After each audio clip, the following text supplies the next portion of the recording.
Hi, I'm Marcus. When I was 17, my parents gave my childhood bedroom to my younger brother Tyler without even telling me. They said I was being dramatic when I came home from my part-time job to find all my stuff crammed into boxes in the garage. 23 years later, I bought their retirement home right out from under them. The look on their faces when they realized who their new landlord was going to be made every sleepless night worth it. Before we jump back in, tell us where you're tuning in from, and if this story touches you, make sure you're subscribed, because tomorrow I've saved something extra special for you. I still remember the smell of that October evening when everything changed. Wet leaves mixed with the faint scent of wood smoke from someone's fireplace down the street. I was walking up the driveway after an 8-hour shift at the local hardware store, my work boots heavy against the cracked asphalt. My shoulders ached from lifting bags of cement all day, but I felt good, proud even.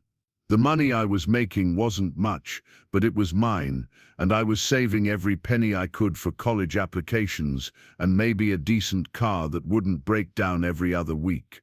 The front porch light was on, casting that familiar yellow glow across the steps I'd climbed thousands of times.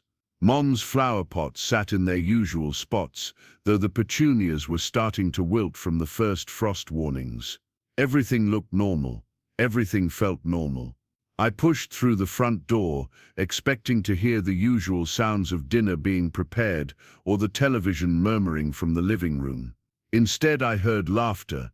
Not the comfortable family laughter that sometimes filled our house during better moments, but something sharper, more exclusive. I kicked off my boots by the door and walked toward the kitchen, following the voices. Mom stood at the counter, her hands wrapped around a steaming mug of coffee. Dad sat at the kitchen table with Tyler, who was sprawled across 2 chairs like he owned the place. They were looking at something on Tyler's phone, and all 3 of them were grinning in a way that made my stomach tighten. "Hey," I said, setting my work jacket on the back of an empty chair. Mom looked up first, and for just a second, her smile faltered. "Oh, Marcus, you're home early."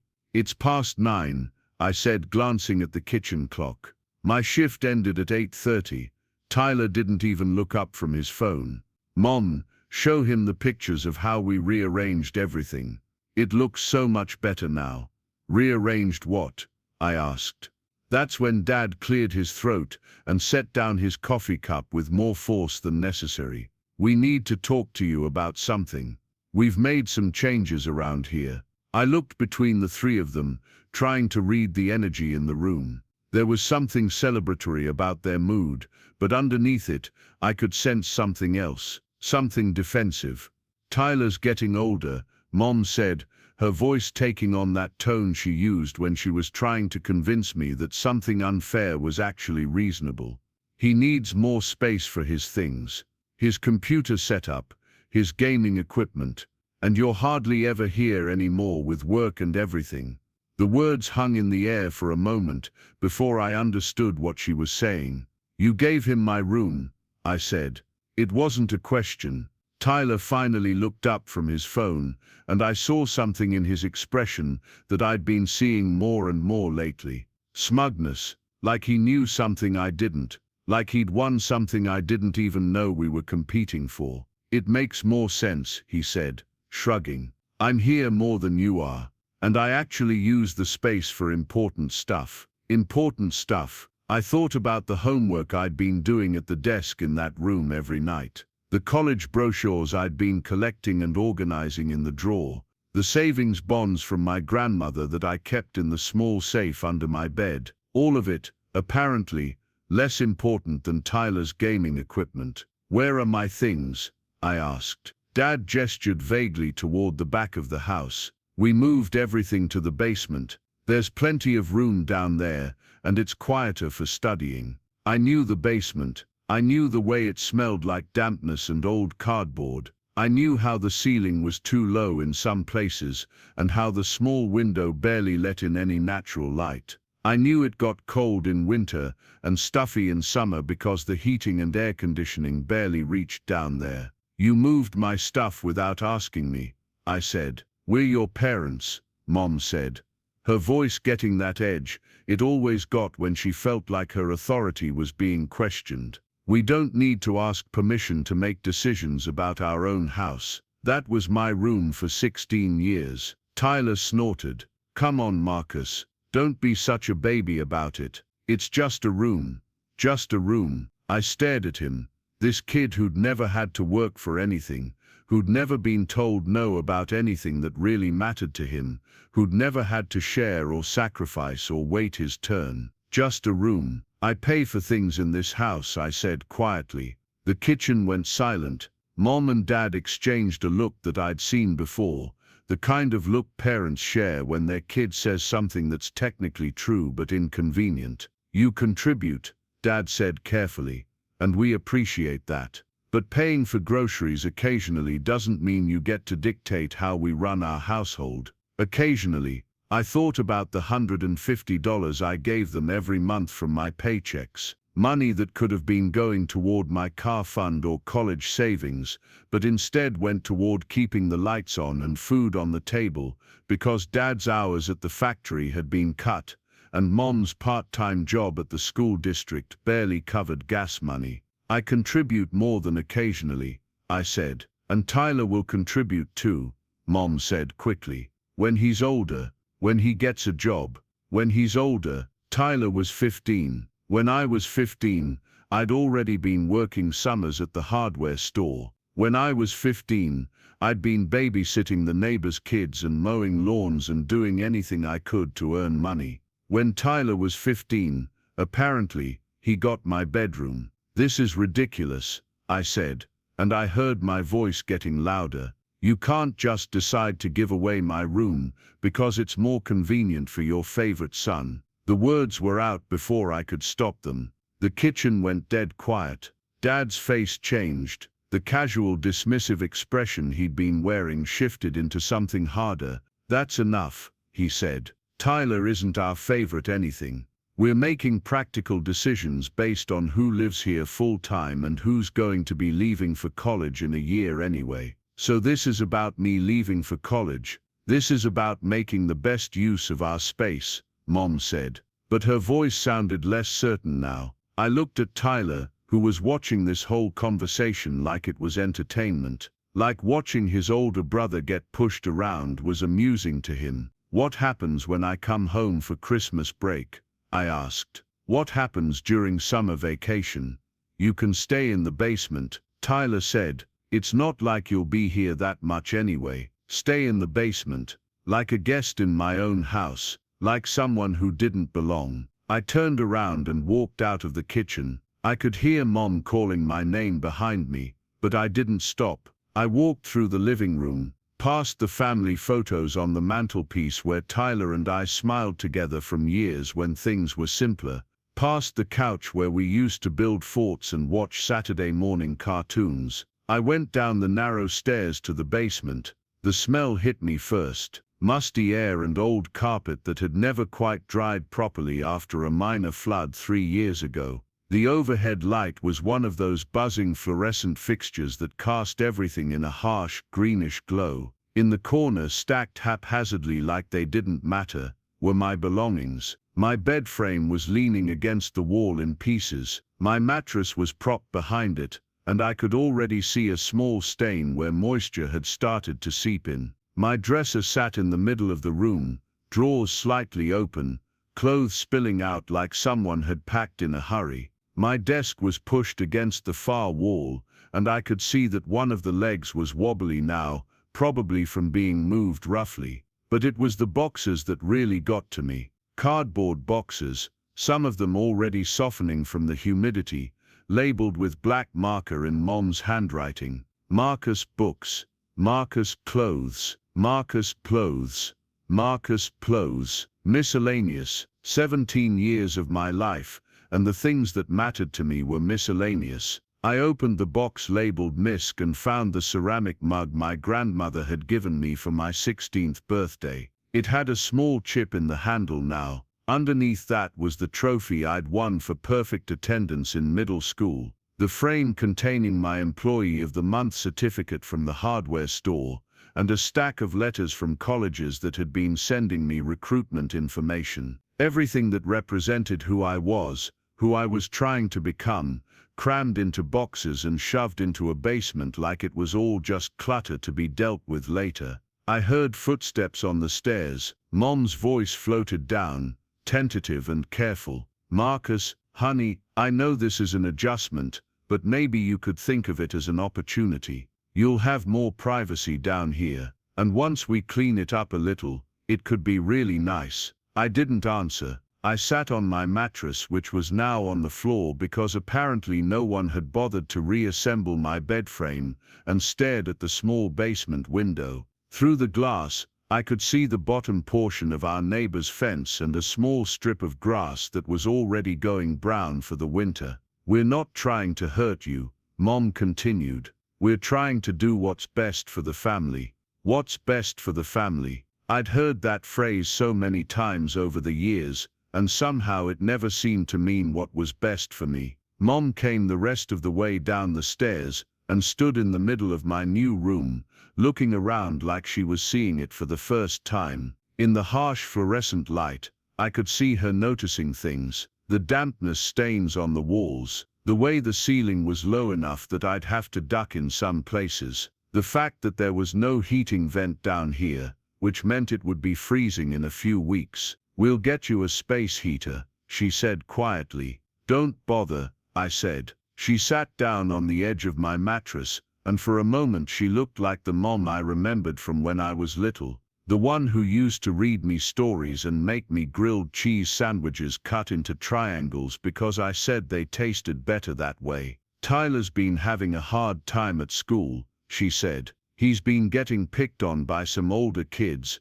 and his grades have been slipping. We thought if he had a nicer space to focus on his schoolwork, maybe it would help him feel better about himself. So you gave him my room." We gave him a room that wasn't being used as much as it could be. I looked at her, really looked at her, and I realized that she actually believed what she was saying. In her mind, this made sense. This was fair. This was what good parents did. "Mom," I said, "I live here too." "Of course you do. This is your home. It will always be your home." But even as she said it, I could hear the uncertainty in her voice, like she was trying to convince herself as much as she was trying to convince me. "I give you money every month," I said. "I help with groceries. I help Dad with yard work and house repairs. I babysit Tyler when you and Dad go out. I do all of that because this is my family and this is my home. And now you're telling me that my home is the basement."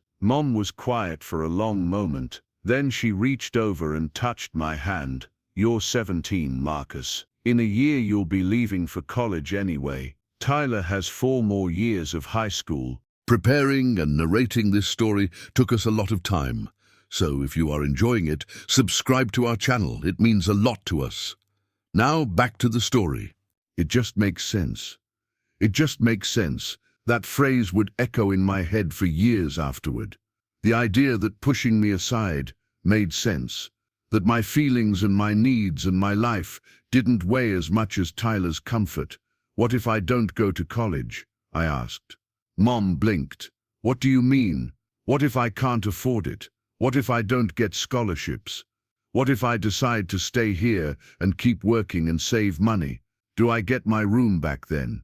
She didn't answer right away, and in that silence, I got my answer. "You're going to college," she said finally. "You're smart, and you work hard, and you're going to make something of yourself. We believe in you. We believe in you, but not enough to keep your room available for you. Not enough to ask what you thought before making major decisions that affected your life." After Mom went back upstairs, I sat alone in the basement for a long time. I could hear the sounds of normal family life above me, the television turning on, Tyler's voice louder than necessary, probably telling Dad about some game he was playing, the refrigerator opening and closing, footsteps across the kitchen floor. Life going on without me. I started unpacking my boxes, not because I wanted to make the basement feel like home, but because I needed something to do with my hands. As I folded my clothes and put them back in my dresser drawers, I found myself thinking about the last few months. How Tyler had been spending more and more time in my room when I wasn't there. How Mom had started asking me to do my homework at the kitchen table instead of at my desk. How Dad had mentioned that I was hardly ever home anyway, when I'd asked to have friends over. They'd been planning this. Maybe not consciously, but they'd been preparing me for it. Getting me used to not having my own space, making me feel like an inconvenience. I found my savings account passbook in one of the boxes and opened it to check my balance. $3,417, money I'd been saving for college, for a car, for my future, money that represented hundreds of hours of work, of saying no to movies with friends, of choosing to save instead of spend. For the first time, I wondered what would happen if I just left. If I used that money to rent a small apartment somewhere, maybe closer to the hardware store. If I finished high school while working full-time and figured out my next steps from there. The thought scared me, but it also made me feel something I hadn't felt in a long time. Free. I heard footsteps on the stairs again, but this time they were heavier. Dad's footsteps. He came down slowly, looking around the basement like he was inspecting it. When he reached the bottom of the stairs, he put his hands on his hips and surveyed the space. "You know, this could be pretty nice down here," he said. "More private than upstairs. You could have friends over and not bother anyone." I didn't respond. I was sitting on the floor trying to fit my books onto a small shelf that was warped from moisture. "Your mother thinks you're upset," Dad continued. "I am upset. Well, maybe you need to think about this from Tyler's perspective. He's been struggling at school, and he looks up to you. Maybe having his own space will help him grow up a little bit." I stopped trying to arrange my books and looked at him. "Tyler looks up to me." "Of course he does. You're his big brother. Then why does he act like he can't stand me most of the time?" Dad was quiet for a moment. Then he sat down on the bottom step of the stairs, and suddenly he looked older than I'd ever seen him look before. "Things have been tight lately," he said. "Money-wise. Your mother and I have been stressed, and maybe we haven't been handling things as well as we should have." This was the closest thing to an apology I was going to get, and we both knew it. "Tyler doesn't know how hard you work," Dad continued. "He doesn't understand what it means to contribute to a family. Maybe if he has more responsibility, his own space to take care of, it'll teach him something. So this is about teaching Tyler responsibility by giving him my room. This is about trying to do right by both of our sons." I wanted to believe him. I wanted to believe that this was some kind of parenting strategy that would actually work, that Tyler would somehow become more mature and responsible by being given something he hadn't earned. But I'd watched my parents make excuses for Tyler for years. I'd watched them lower their expectations for him while raising their expectations for me. What if it doesn't work? I asked. What if Tyler doesn't become more responsible? What if his grades don't improve? What if he just takes the room and keeps acting the same way he's always acted? Dad didn't answer right away, and I realized that he hadn't really thought that far ahead. "We'll deal with that if it happens," he said. Finally. "If it happens, not when it happens. I've been thinking about getting my own place," I said. Dad's head snapped up. "What?" "I have some money saved. I could rent a small apartment, maybe get a second job, finish high school, and figure out what comes next." "Marcus, you're 17 years old. You can't just move out." "Why not? You just told me that Tyler needs this space more than I do. You've made it pretty clear that I'm not really needed here." "That's not what we said. It's what you did." Dad stood up from the step and started pacing in the small space, which wasn't easy given how cluttered the basement was with my displaced belongings. "Look," he said, "maybe we handled this wrong. Maybe we should have talked to you first before making the decision, but it's done now, and Tyler's already moved his stuff into the room. We can't just change everything back. Can't or won't. I'm not asking you to change it back. I said.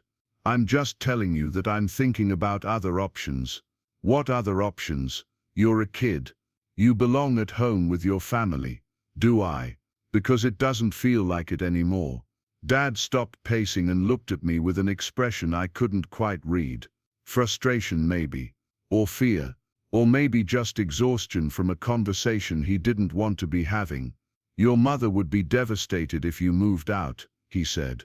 Mom seems pretty happy about the new living arrangements. She's trying to make the best of a difficult situation. For who? For Tyler. For everyone. I went back to arranging my books, not because I cared where they went, but because I needed something to focus on besides the growing realization that my parents saw me as the problem in this situation. Not Tyler's lack of responsibility. Not their own favoritism. Me. I don't want you to move out, Dad said quietly. But you don't want me to have my room back either. It's complicated. Everything was always complicated when it came to Tyler. When it came to me, things were simple. I was expected to be mature, responsible, understanding. I was expected to sacrifice and compromise and make things easier for everyone else. I need to finish unpacking, I said. Dad stood there for another minute, then headed back up the stairs. At the top he paused. We love you, Marcus, he said. Both of your sons. Both of your sons. Like he needed to remind himself that he had two children, not just one who mattered, and one who was supposed to make things easier for the one who mattered. After he left, I continued setting up my new living space. I assembled my bed frame and discovered that one of the bolts was missing, so the whole thing wobbled. I plugged in my alarm clock and found that the outlet was loose, so the clock kept losing power. I tried to arrange my desk in a way that would give me enough light to study, but the only window was too small and too high up to provide much natural light. Everything about the basement felt temporary, like a place you stayed until you could find somewhere better. As I worked, I could hear Tyler upstairs, in what used to be my room. He was talking loudly to someone on the phone, probably one of his friends, telling them about his new setup. I could hear him moving furniture around, making the space his own. I thought about the years I'd spent in that room, the nights I'd stayed up late doing homework at my desk, the mornings I'd woken up to sunlight streaming through the window, the times I'd sat on my bed talking to friends on the phone, or reading, or just thinking about my future. All of that was gone now. Not just the room, but the feeling of belonging somewhere. The feeling of having a place in my family that was mine and couldn't be taken away. I pulled out my phone and scrolled through my contacts until I found my Uncle Kevin's number. He was Dad's older brother, and he'd always been the one family member who seemed to understand me. He lived about an hour away and worked as a contractor, and he'd been the one who'd helped me get my job at the hardware store by recommending me to the manager. I stared at his number for a long time before finally deciding to send him a text. Hey Uncle Kevin, are you available to talk sometime this week? I could use some advice about some family stuff. He texted back within 10 minutes. Of course. Everything okay? I typed and deleted several responses before settling on just some changes at home that I'm trying to figure out how to handle. Want to grab lunch Saturday? I'll be in town working on a job. That would be great. Thanks. I felt better after making those plans. Not because I thought Uncle Kevin could fix anything, but because it felt good to know that there was at least one adult in my life who might listen to me without immediately telling me that I was being dramatic or unreasonable. I spent the rest of the evening finishing my homework at the wobbly desk in the corner of the basement, trying to ignore the sound of Tyler's music coming through the ceiling above me. My old room shared a wall with Tyler's original room, so I could hear everything that was happening up there. The sound of him playing video games, the sound of him talking to friends, the sound of him living his life in the space that used to be mine. When I finally went to bed that night, lying on my reassembled but still wobbly bed frame in the damp basement, I made a decision. I was going to start looking into apartments, not because I wanted to hurt my parents or prove a point, but because I was starting to understand something that I probably should have realized years ago. My parents loved me, but they loved Tyler more. Or maybe it wasn't that they loved him more, but that they liked him more. He was easier to love because he didn't ask for much. He didn't work hard enough to make anyone feel guilty about their own choices. He didn't contribute enough to the household to make anyone question whether they were being fair to him. I was harder to love because loving me required acknowledging that I was doing more than my share. It required recognizing that I was being treated differently. It required them to either change their behavior or admit that they were okay with the imbalance. And clearly they were okay with the imbalance. Saturday came, and I met Uncle Kevin at a small diner downtown. He was already there when I arrived, sitting in a corner booth with a cup of coffee and a newspaper spread out in front of him. He looked up when I walked in and smiled, but I could see the concern in his eyes. "You look tired," he said, as I slid into the seat across from him. "I haven't been sleeping great lately. Because of the family stuff you mentioned." I nodded and spent the next hour telling him everything. About the room situation. About the money I'd been contributing to the household. About the way my parents seemed to expect me to just accept whatever decisions they made about my life. About the basement and the way Tyler had acted like he'd won some kind of prize. Uncle Kevin listened without interrupting, occasionally asking clarifying questions, but mostly just letting me talk. When I finished, he was quiet for a long moment.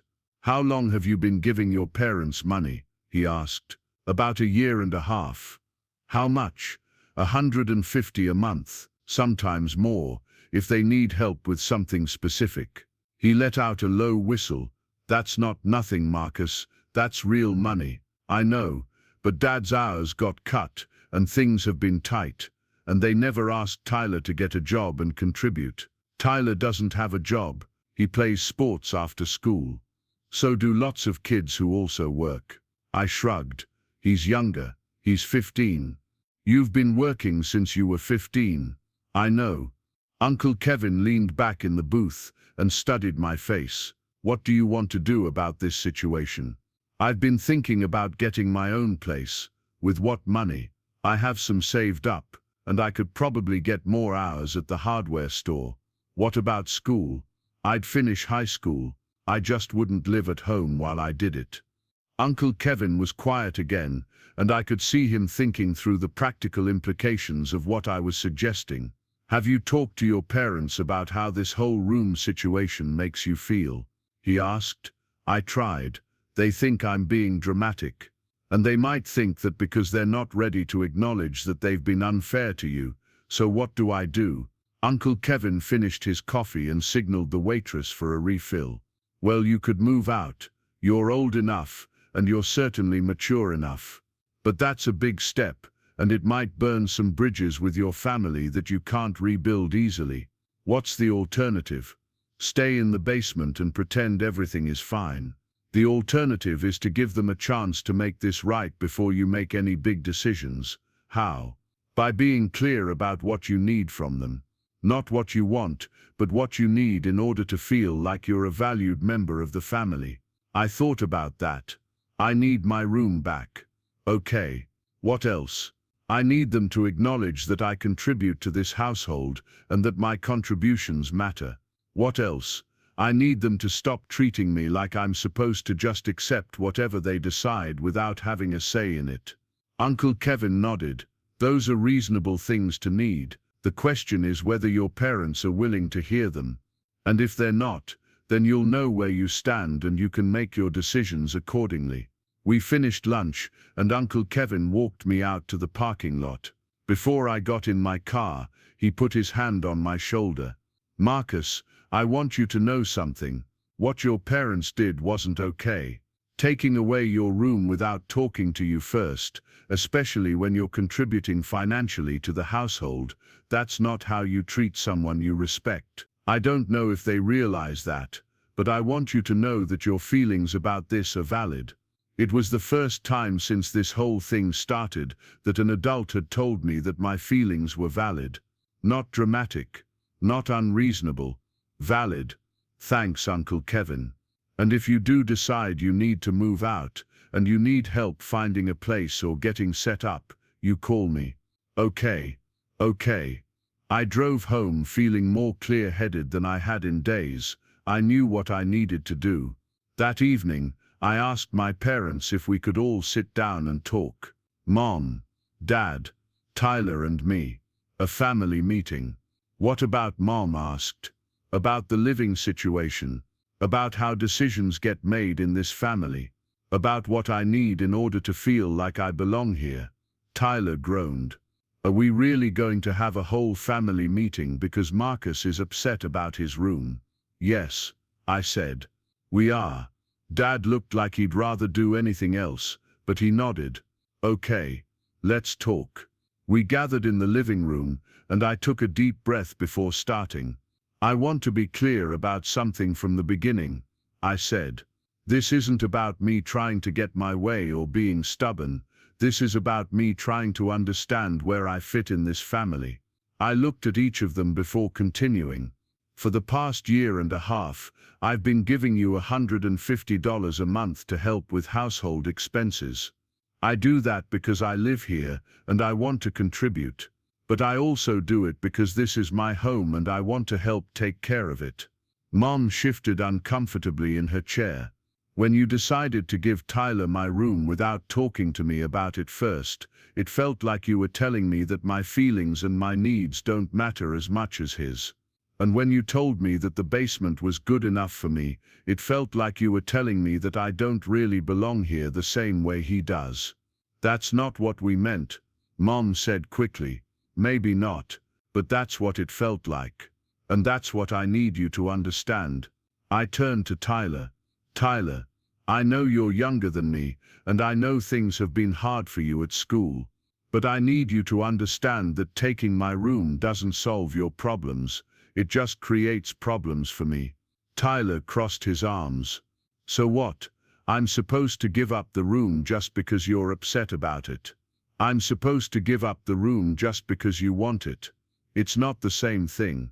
Why not? Tyler looked to our parents for support, but they were both staring at their hands. Because I need it more than you do, he said finally. Based on what? Based on the fact that I actually live here full-time and you're leaving for college anyway. Tyler, I said, I've lived in this house for 17 years. I've contributed to this household financially and otherwise. I've earned the right to have a place here, and that place shouldn't be the basement just because it's more convenient for you to have my room. So what do you want? Dad asked. I want my room back. And I want Tyler to learn that he can't just take things that belong to other people because he wants them. And what if we say no? Tyler asked. What if we decide that the current arrangement works better for everyone? I looked at him for a long moment, then at my parents, then I'll move out. The room went quiet. Marcus, Mom said, her voice shaky. You don't mean that. I do mean that. I've been looking at apartments, and I can afford a small place if I get more hours at work. I can finish high school and figure out my next steps from there. You can't move out, Tyler said. You're 17. I can if I'm emancipated. Or I can wait 4 months until I turn 18 and do it then. Dad leaned forward. Marcus, this is your home. We don't want you to move out. Then give me a reason to stay. We're your family. That should be reason enough. Family means that everyone's needs matter, not just Tyler's. Mom started crying. We never said your needs don't matter. You didn't say it. You just acted like it. The conversation went on for another hour, but nothing really changed. Tyler didn't want to give up the room. My parents didn't want to force him to give it up, and I didn't want to live in the basement and pretend that was acceptable. In the end, we agreed to think about it for a week and then talk again, but I had already made my decision. The next day, I called Uncle Kevin and asked if he could help me look at apartments. 2 weeks later, I put down a deposit on a small studio apartment about 15 minutes from school and 20 minutes from the hardware store. It wasn't much, but it was mine. When I told my parents, Mom cried for an hour. Dad got angry and accused me of being selfish and dramatic. Tyler acted like he didn't care, but I caught him looking at me with something that might have been regret or guilt, or maybe just confusion.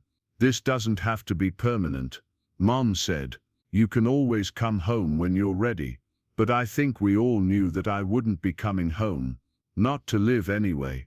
On the day I moved out, I packed my belongings into the same boxes that had been sitting in the basement for weeks. Uncle Kevin helped me load them into his truck, and my parents stood in the driveway watching. "I love you," Mom said as I was getting ready to leave. "I love you too," I said. "But I can't live somewhere where I don't feel like I belong." "You belong here," Dad said. "This will always be your home." I looked up at the house where I'd spent my entire childhood, at the window of what used to be my room, where Tyler was probably already setting up his gaming equipment. "No," I said, "this is your house, but it's not my home anymore." And I drove away. That was 23 years ago. A lot has happened since then, but the story of how I bought my parents' retirement home and became their landlord, that's a story for another day. Have you ever felt like you didn't matter as much as a sibling in your own family? Let me know in the comments. I read every single one. The years after I moved out passed in a blur of 18-hour workdays, community college classes, and the kind of grinding determination that comes from having something to prove. Not to my family necessarily, but to myself. I wanted to show that choosing dignity over comfort had been the right decision, even when my studio apartment leaked every time it rained, and my dinner most nights was whatever I could afford from the clearance section at the grocery store.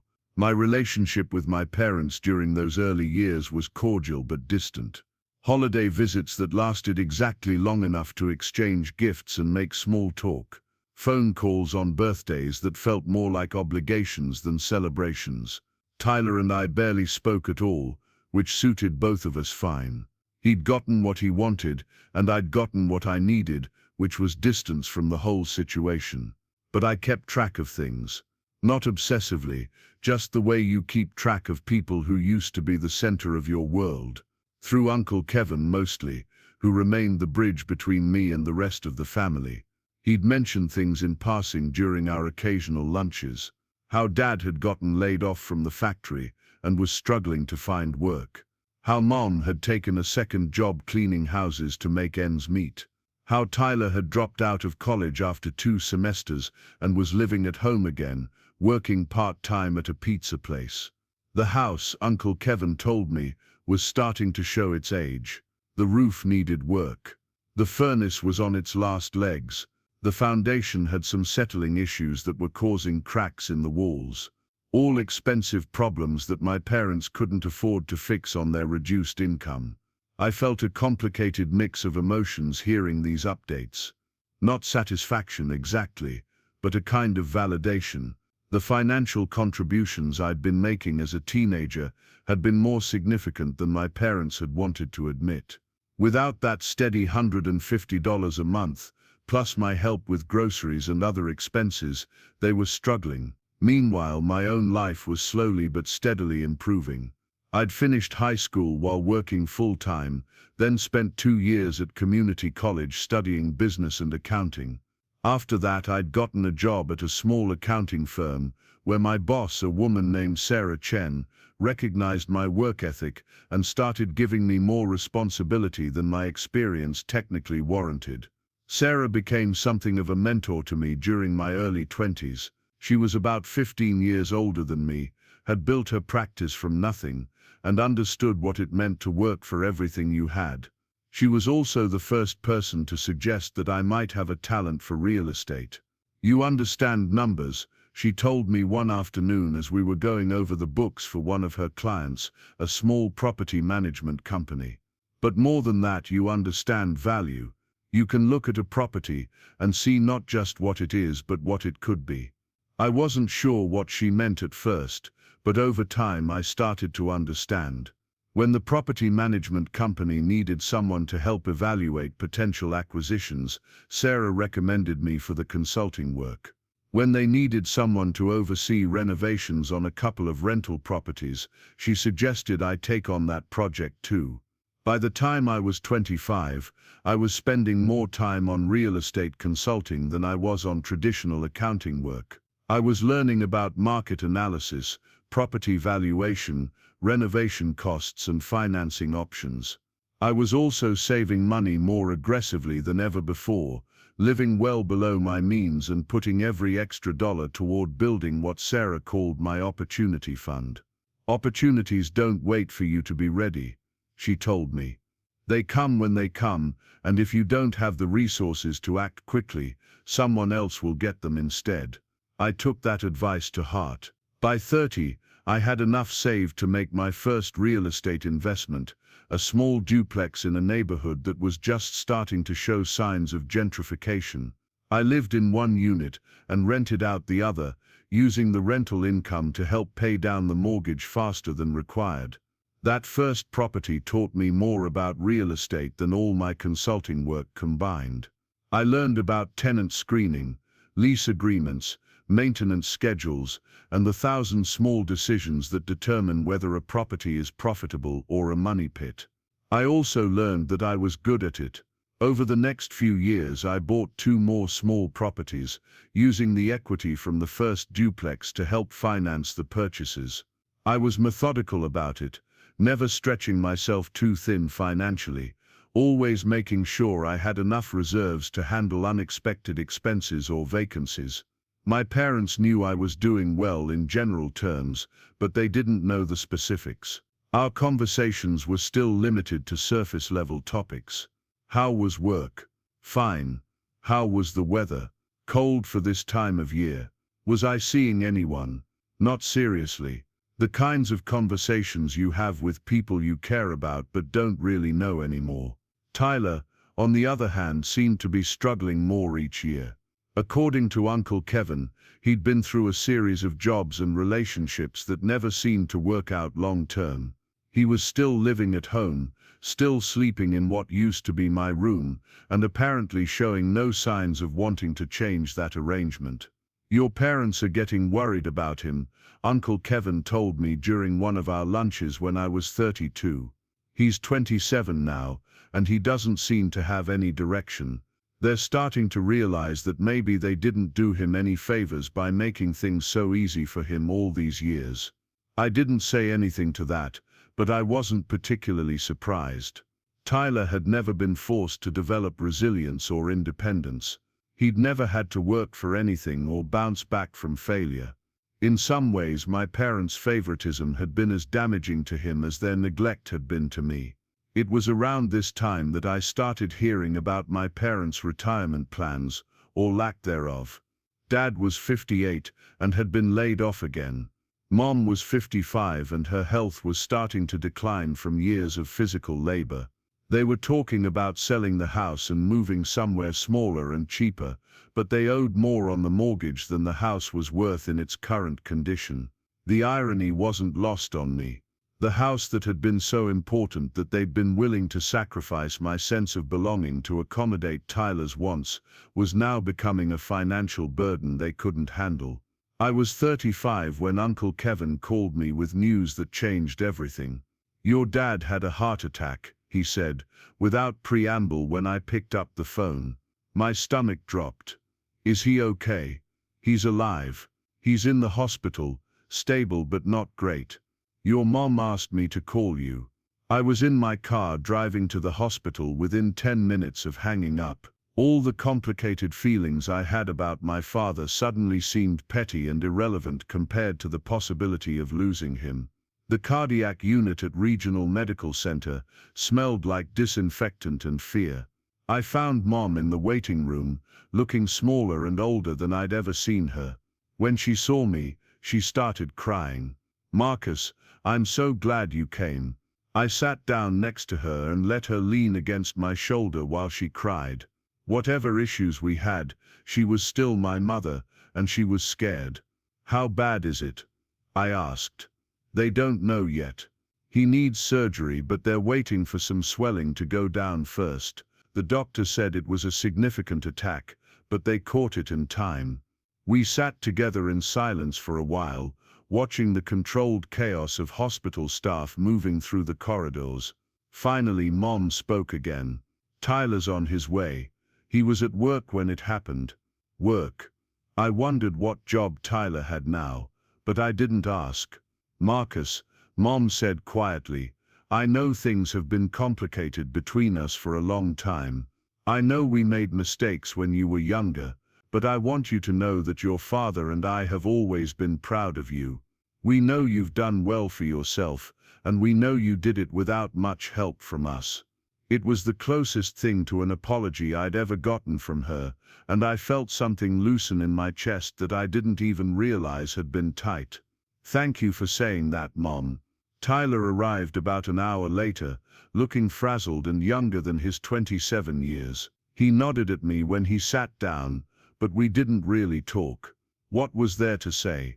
Our father was in the hospital, and all the old resentments and grievances seemed trivial in comparison. Dad's surgery went well, but his recovery was slow. The doctors told us that he'd need significant lifestyle changes and wouldn't be able to return to any kind of physically demanding work. For a man who'd worked with his hands his entire life, this was devastating news. During the weeks that followed, I found myself visiting my parents more frequently than I had in years, not moving back home, but stopping by regularly to help with things that Dad couldn't do, and Mom was struggling to manage on her own. It was during one of these visits that I really looked at the house for the first time in a long time. Uncle Kevin hadn't been exaggerating about its condition. The roof was visibly sagging in places, several windows had broken seals and were fogged with condensation between the panes. The front steps were cracking and pulling away from the foundation. The whole place had the tired, neglected look of a property whose owners couldn't afford to maintain it properly. I also noticed things about the neighborhood that I hadn't paid attention to as a teenager. Several houses on the street were empty, with for sale signs that looked like they'd been there for months. The corner store where I used to buy candy after school was boarded up. Even the elementary school at the end of the block looked run down and underfunded. This wasn't a neighborhood on the rise, this was a neighborhood in decline, and properties here were only going to lose value over time. One evening, as I was helping Mom sort through some of Dad's medical bills, she brought up their financial situation. We're going to have to sell the house, she said matter-of-factly. We can't afford the mortgage payments anymore, and we definitely can't afford to fix all the things that are wrong with it. Where will you go? There's a senior community about an hour north of here. Small apartments, but they include utilities and have a community center with activities. We've been looking at their brochures. She showed me the materials she'd collected. Sunset Manor Active Senior Living. The apartments were indeed small, but they looked clean and well maintained. The monthly fees were reasonable, especially compared to what my parents were spending on mortgage, utilities, insurance and maintenance for the house. It actually sounds like it might be a good change for you and Dad, I said. I think so too.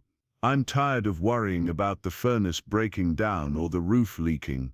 And your father needs to be somewhere where he's not constantly looking at projects he can't do anymore. What about Tyler? Mom's expression became more complicated. Tyler will have to figure something out. He's an adult. It's time he started acting like one. This was the first time I'd ever heard my mother say anything that suggested Tyler might need to take responsibility for his own life. I wondered what had changed, but I didn't ask. A few weeks later, Mom called me with an update. We found a place at Sunset Manor, 2-bedroom apartment, available next month. We put down a deposit. That's great, Mom. I'm happy for you. There's just one problem. We need to sell this house quickly, and the real estate agent says it needs at least $20,000 worth of work before it'll be marketable. New roof, foundation repairs, Updated electrical in the kitchen. We don't have that kind of money. I could hear the stress in her voice, and I felt a familiar tug of responsibility. Not guilt, exactly, but the ingrained habit of wanting to help solve my family's problems. What are your options? I asked. We could try to sell it as is, but the agent thinks we'd have to price it so low that we wouldn't clear enough to pay off the mortgage. Or we could try to get a home improvement loan, but with your father's health issues and our credit situation, that's not looking likely. What about Tyler? Can he help? Mom was quiet for a moment. Tyler doesn't have that kind of money, Marcus. He's been struggling to find steady work, and he doesn't have any savings. Of course he didn't. Why would he? He'd never been expected to save for anything or plan for the future. I might be able to help, I heard myself saying. Oh, Marcus, no, we couldn't ask you to do that. You're not asking. I'm offering. Let me think about it and get back to you. After I hung up, I sat in my home office looking at my financial statements. I could afford to help them with the repairs. It would be a significant expense, but it wouldn't put me in any kind of financial jeopardy. The question was whether helping them was the right thing to do. On one hand, they were my parents, and they were in a difficult situation, partly due to circumstances beyond their control. Dad's heart attack wasn't anyone's fault, and the economic decline of their neighborhood wasn't something they could have predicted when they bought the house 30 years ago. On the other hand, they'd never acknowledged the sacrifices I'd made as a teenager, and Tyler had never been held accountable for his lack of contribution to the family's welfare. Was helping them now just enabling the same patterns that had driven me away in the first place? I called Uncle Kevin for advice. That's a tough situation, he said after I explained what was happening. What does your gut tell you? That I should help them, but not in the way they're expecting. What do you mean? I mean, maybe there's a third option they haven't considered. The idea had been forming in the back of my mind since Mom first mentioned needing to sell the house quickly. It was unconventional, and it would certainly surprise my family, but the more I thought about it, the more sense it made. Instead of giving my parents money to fix up the house so they could sell it to a stranger, what if I bought the house from them directly?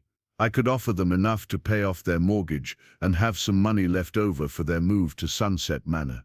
I could buy the house in its current condition, which would save them the stress and expense of making repairs before selling, and I could add another property to my portfolio, fixing it up gradually and either renting it out or selling it later when the market improved. It would be a business transaction, not charity. My parents would get the outcome they needed, and I would get a potentially profitable investment. Everyone would benefit.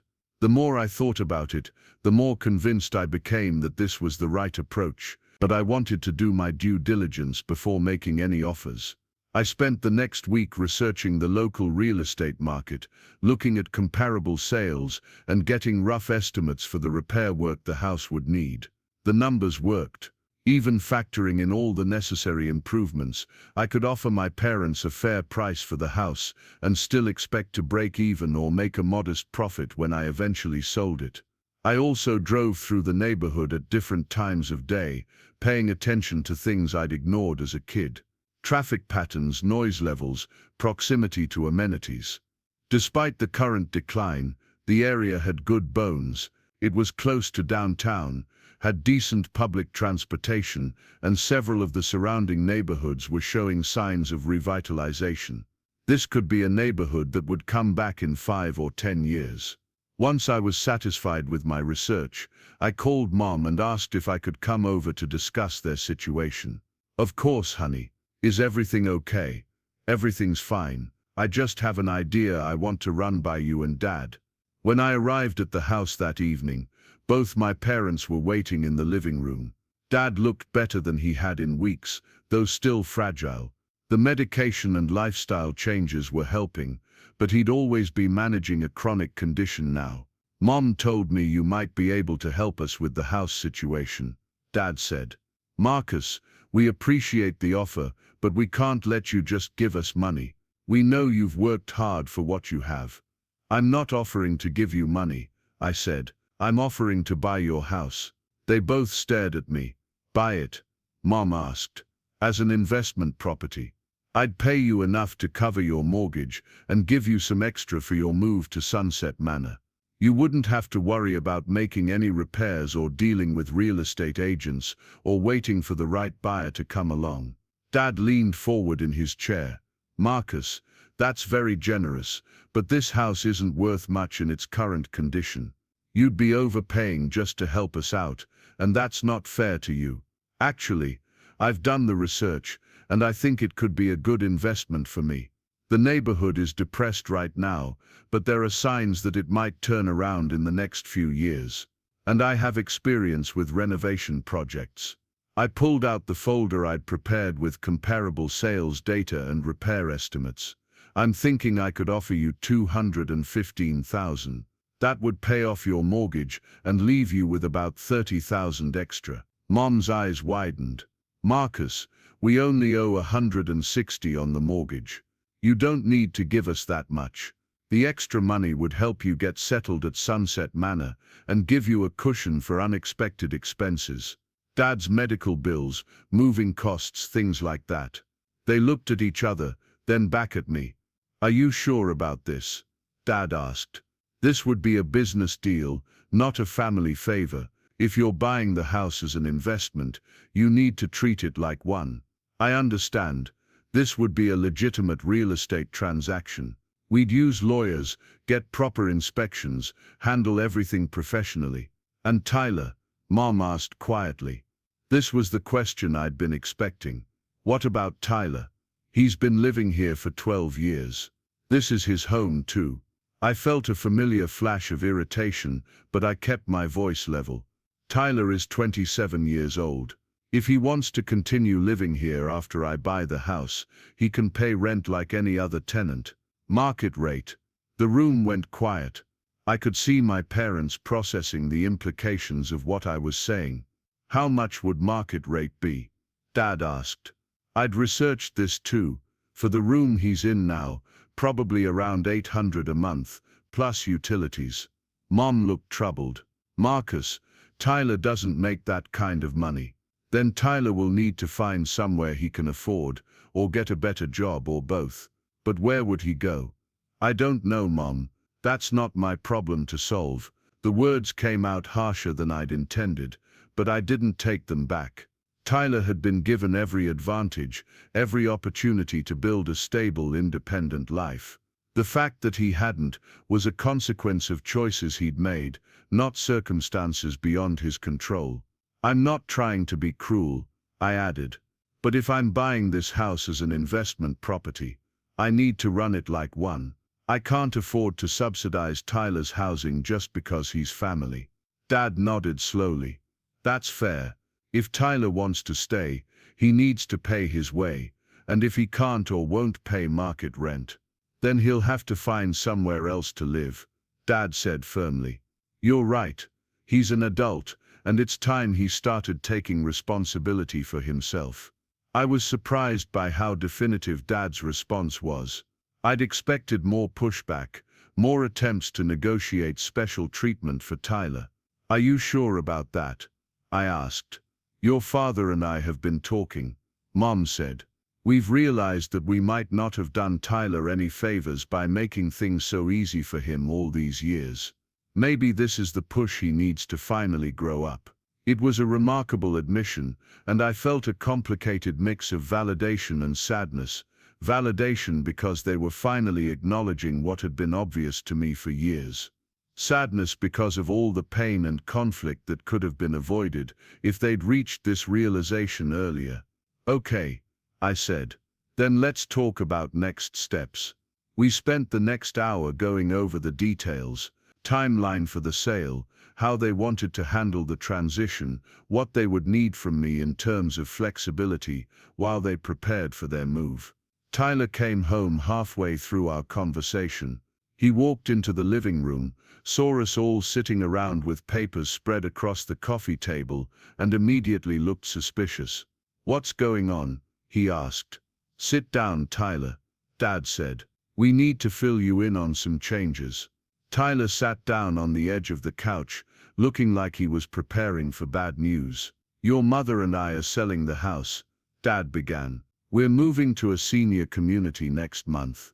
Tyler's face went through several expressions in rapid succession: surprise, confusion, and then something that looked like panic. "Selling the house? Why?" "Because we can't afford to keep it anymore," Mom explained. "Your father can't work, we can't afford the repairs it needs, and we need to downsize." "But where am I supposed to live?" "Marcus is buying the house," Dad said. "If you want to stay here, you can rent your room from him." Tyler's eyes snapped to me. "Rent? How much?" $800 a month plus utilities," I said. Tyler's face went pale. $800? I don't make that much money." "Then you'll need to get a better job, or find somewhere cheaper to live." "This is my home," Tyler said, his voice rising. "I've lived here my whole life." "It's been your home," I corrected. "But once I buy it, it'll be my property. If you want to continue living here, you'll need to pay rent like any other tenant." Tyler looked around the room like he was searching for someone to contradict what he was hearing. "Mom, Dad, you can't be serious about this." "We're very serious," Dad said. "Tyler, you're 27 years old. It's time you started supporting yourself." "I have a job, part-time at a pizza place," Mom said. "That's not enough to live independently, and it's not enough to help support a household. So what, I'm supposed to just figure it out on my own?" "Yes," I said. "That's exactly what you're supposed to do." Tyler stood up abruptly. "This is unbelievable. You're all ganging up on me because I haven't been as successful as Marcus." "This isn't about comparing you to Marcus," Dad said.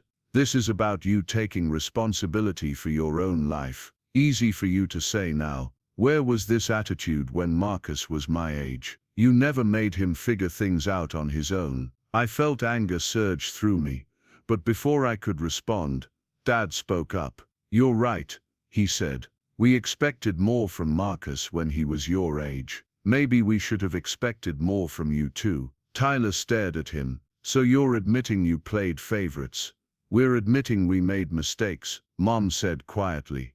"With both of you. We expected Marcus to be mature beyond his years, and we expected too little from you. Neither of those things was fair." It was the most honest conversation my family had ever had, and it was happening 23 years too late. Tyler stormed out of the room, and a few minutes later we heard his bedroom door slam. The same bedroom that used to be mine, where this whole mess had started more than 2 decades ago. "He'll come around," Mom said, but she didn't sound convinced. "Maybe," I said.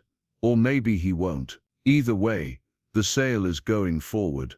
We scheduled the closing for 3 weeks later, which would give my parents time to finish their preparations for the move to Sunset Manor. I recommended a real estate attorney I'd worked with before, and we agreed to handle everything by the book. The next few weeks were tense. Tyler barely spoke to any of us, and when he did, it was to make sarcastic comments about being abandoned by his family or thrown out on the street. My parents held firm, though I could see that his attitude was wearing on them. "Maybe we could offer him a discount on the rent," Mom suggested to me privately one afternoon. "Just until he gets on his feet." "No," I said. "Mom, I know this is hard, but if you start making exceptions now, nothing will change. Tyler needs to learn that actions have consequences and that other people won't always solve his problems for him. But what if he can't find anywhere else to live? Then he'll figure out how to make more money, or he'll find a roommate, or he'll move to a cheaper area. These are problems that millions of people solve every day. It just feels cruel. What feels cruel to me is that I was expected to contribute financially to this household when I was 17. But Tyler isn't expected to support himself at 27. Mom was quiet for a moment. "You're right," she said finally. "I know you're right. It's just hard to change the way we've been thinking about him. I understand, but change is exactly what he needs." The closing went smoothly. My parents signed the papers with what looked like relief mixed with sadness. They were giving up the house where they'd raised their children, but they were also giving up the financial stress and physical burden of maintaining a property they could no longer afford. I handed them the check for the proceeds, and Mom started crying again. "Marcus, I don't know how to thank you for this," she said. "You don't need to thank me.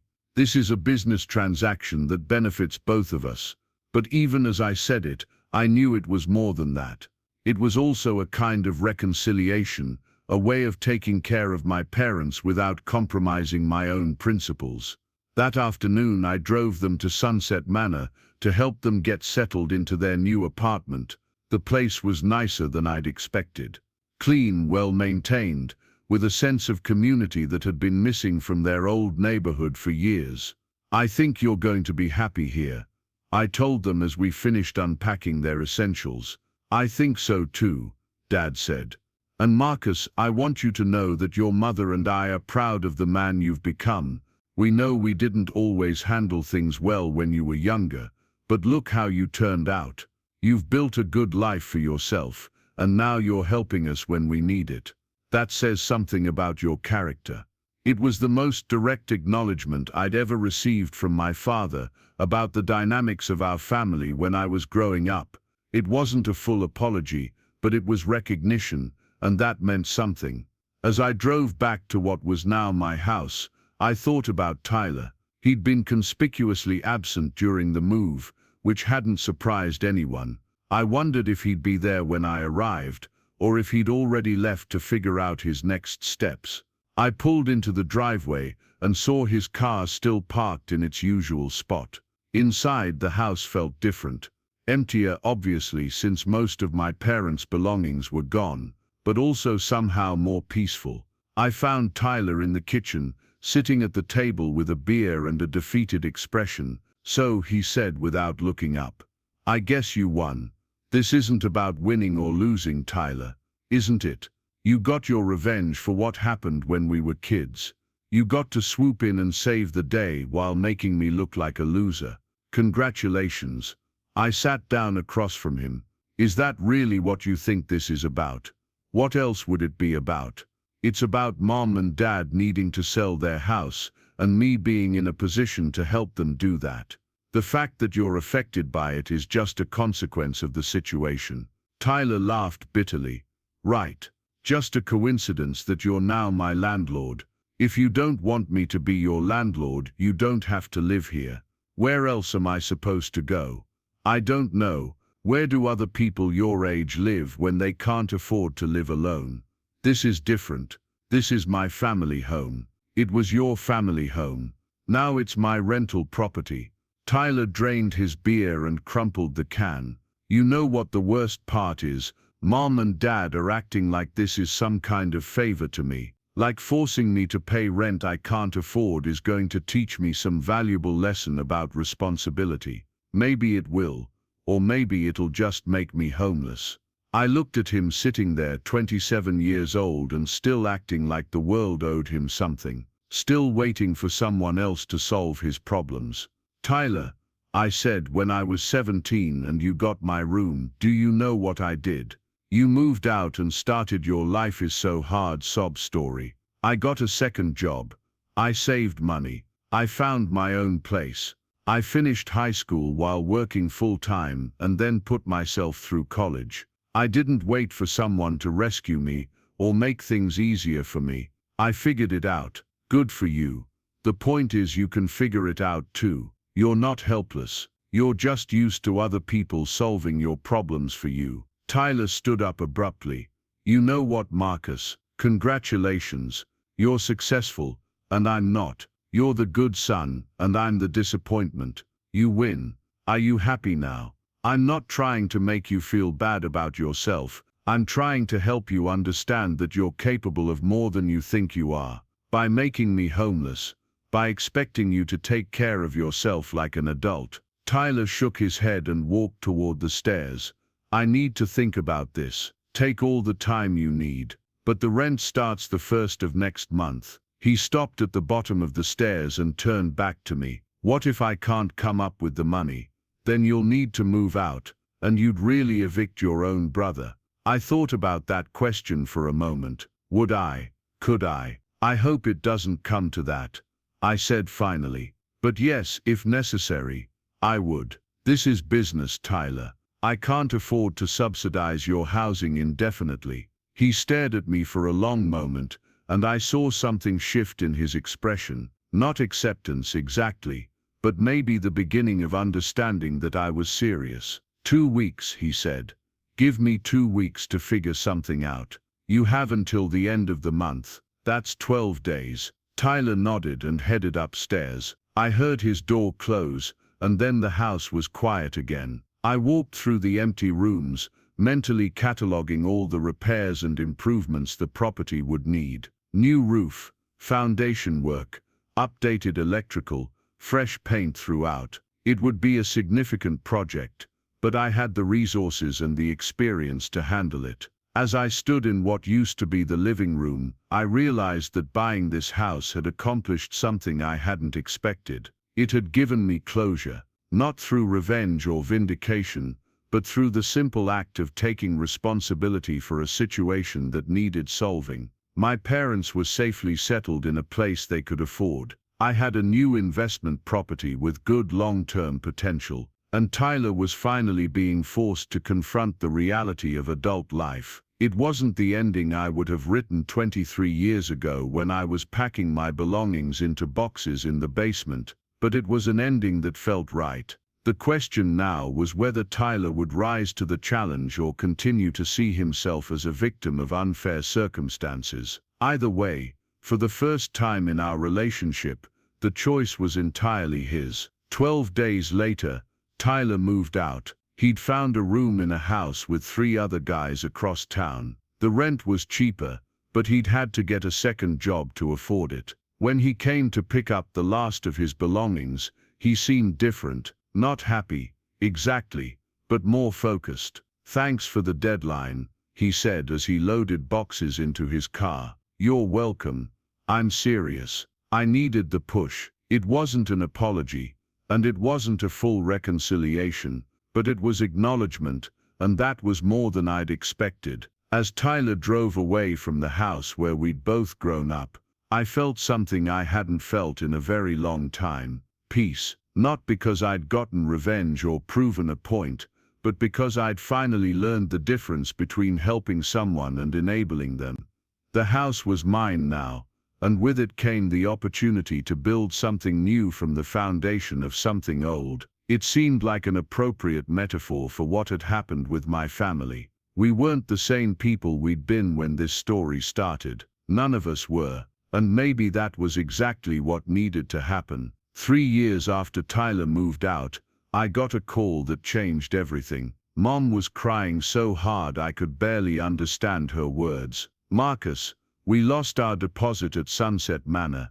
They're raising the monthly fees by $400, and we can't afford it anymore. We have 60 days to find somewhere else to live." I sat down heavily in my office chair. Dad's medical expenses had been climbing steadily, and I knew their fixed income was stretched thin, but I hadn't realized how bad things had gotten. "What are your options?" I asked. "We've been looking at cheaper places, but they're not good, Marcus. Some of them don't even have medical staff on site, and your father needs that." I could hear Dad in the background asking what was wrong, his voice weak and strained. "How much would you need to stay at Sunset Manor?" "About $600 more per month." "Marcus, we can't ask you for that. You've already done so much." But even as she said it, I could hear the desperation in her voice. They were both in their 70s now. Dad's health was declining rapidly, and the thought of them ending up in some substandard facility made my stomach turn. "Let me call you back," I said. I hung up and stared out my office window at the city skyline. I'd built a successful real estate business, owned 8 properties, and had more money than I'd ever dreamed of as a teenager living in that basement. But this wasn't about money. This was about watching my parents face the consequences of a lifetime of poor financial decisions while trying to maintain their dignity. Then an idea hit me, not a charitable solution, but a business one. I called Mom back within an hour. I have a proposal, I said, but I need you to hear me out completely before you respond. Okay. I want to buy you and Dad a house, something small, single story, close to medical facilities. You'd live there rent-free for the rest of your lives, and when you're both gone, the property would be part of my investment portfolio. Silence. Marcus, Mom finally said, we can't let you buy us a house. It's not charity. It's an investment in real estate that happens to solve your housing problem. I'd own the property, handle all maintenance and repairs, pay property taxes and insurance. You'd just live there. But what about Tyler? I paused. What about Tyler? Well, he's been having trouble with his living situation. His roommates are moving out, and he can't afford the rent by himself. If we had a house with extra space, I felt that familiar knot in my stomach. Even now, even after everything, they were still trying to make Tyler my responsibility. Mom, Tyler is 30 years old. His housing situation is not my problem to solve. I know, but family helps family. I am helping family. I'm helping you and Dad. Tyler needs to figure out his own life. The conversation went back and forth for 20 minutes before I finally said, here's the deal. I'll buy you a house, and you can live there for free. But it's a 2-bedroom maximum, and if Tyler wants to live there, he pays me rent directly. Market rate. No exceptions. Mom agreed, reluctantly. It took me 6 weeks to find the right property. A small ranch house in a quiet neighborhood, close to Dad's cardiologist and a good hospital. 2 bedrooms, 1 bathroom, small but well-maintained. The kind of place where they could age comfortably without worrying about stairs or yard maintenance. The closing was scheduled for a Friday morning. I drove to Sunset Manor that Thursday evening to help my parents pack their belongings one more time. Dad looked frailer than ever, but his eyes were bright with something I hadn't seen in years. Hope. Marcus, I don't know how we got so lucky to have a son like you, he said as we folded his clothes into boxes. You didn't get lucky, Dad. You raised a son who believes in taking care of family. Even after everything, I stopped packing and looked at him, especially after everything. What happened when I was 17 taught me something important about responsibility and self-reliance. I'm grateful for that lesson, even though it was painful at the time. Dad's eyes filled with tears. I'm sorry we put you through that. We thought we were doing right by Tyler, but we were wrong about a lot of things. You were doing what you thought was best with the information you had. That's all any parent can do. We finished packing in comfortable silence, and I drove them to their new home the next day after the closing. As we pulled into the driveway, Mom gasped, Marcus, it's perfect. It's absolutely perfect. The house was small but charming, with a front porch and a tiny garden that would be easy for them to maintain. Inside, everything was clean and updated. I'd hired a cleaning service and had the utilities turned on so they could move in immediately. As we unloaded their boxes, a familiar car pulled up in the driveway. Tyler. He got out slowly, looking around with an expression I couldn't read. When he saw me, he nodded. Marcus. Tyler. Mom told me about the house. This is really nice of you. It's an investment that happens to help them out. Tyler walked up the front steps and into the house, taking everything in. He'd filled out since I'd last seen him, looked more solid somehow, more adult. How much for the 2nd bedroom? He asked without preamble. I was surprised by his directness. $650 a month plus half the utilities. Can I see it? I showed him the smaller bedroom, which was just big enough for a bed, dresser and small desk. He stood in the doorway for a moment, calculating. I'll take it. Just like that. I've been looking for a place for 2 months. Everything decent costs at least that much, and most of it's in worse neighborhoods. Plus, this way I can help keep an eye on Mom and Dad. It was the most mature thing I'd ever heard Tyler say. All right, we'll need a lease agreement, 1st month's rent and security deposit. I have it. He pulled out an envelope from his jacket pocket. Cash. I've been saving, he said almost defensively. I've got 2 jobs now, and I'm taking some business classes at the community college. I stared at him. This was not the Tyler I remembered. What changed? I asked. Tyler was quiet for a moment, looking out the bedroom window at the small backyard. Getting kicked out of my childhood bedroom was the best thing that ever happened to me, he said finally. I just didn't realize it at the time. We spent the rest of the afternoon helping our parents get settled. Tyler worked as hard as anyone, carrying heavy boxes and helping Dad set up his medical equipment in the master bedroom. At one point I found myself working alongside him to move a heavy dresser, and it struck me that this was the first time we'd cooperated on anything since we were children. "Marcus," Tyler said as we maneuvered the dresser around a corner, "I need to say something." "Okay." "What I did when we were kids, taking your room, acting like I deserved it more than you, that was wrong. I knew it was wrong at the time, but I was too selfish to care. I almost dropped my end of the dresser. I've thought about it a lot over the years," he continued. "You were working, contributing to the family, being responsible, and I was just taking whatever I could get. When you moved out, I told myself it was because you were being dramatic, but really it was because I was being a spoiled brat." We set the dresser down in the bedroom, and Tyler turned to face me. "I'm sorry, for all of it, for taking your room, for not appreciating what you were doing for the family, for acting like you owed me something. I was wrong." It was the apology I'd waited 23 years to hear, not from my parents, who'd done their best with their own limitations, but from Tyler, who'd been old enough to know better. "Thank you," I said. "That means more than you know. I also want you to know that I understand this arrangement. I'm not family living in a family house anymore. I'm your tenant living in your rental property. If I don't pay rent, or if I cause problems, you'll evict me. I get it. I'm glad we're clear on that." "We are. And Marcus, I'll be a good tenant. I promise." Over the next year, Tyler proved himself right. His rent was always on time, he kept his space clean, and he helped our parents with things they couldn't do themselves. He even started paying for some of their groceries and contributed to utility bills beyond his agreed-upon share. More importantly, he seemed to have found direction in his life. He finished his business degree and got promoted to assistant manager at one of his jobs. He started dating someone seriously, a woman named Jennifer, who worked as a nurse and seemed to bring out the best in him. As for my parents, they thrived in their new environment. Dad's health stabilized somewhat, and Mom seemed years younger without the constant stress of financial worry.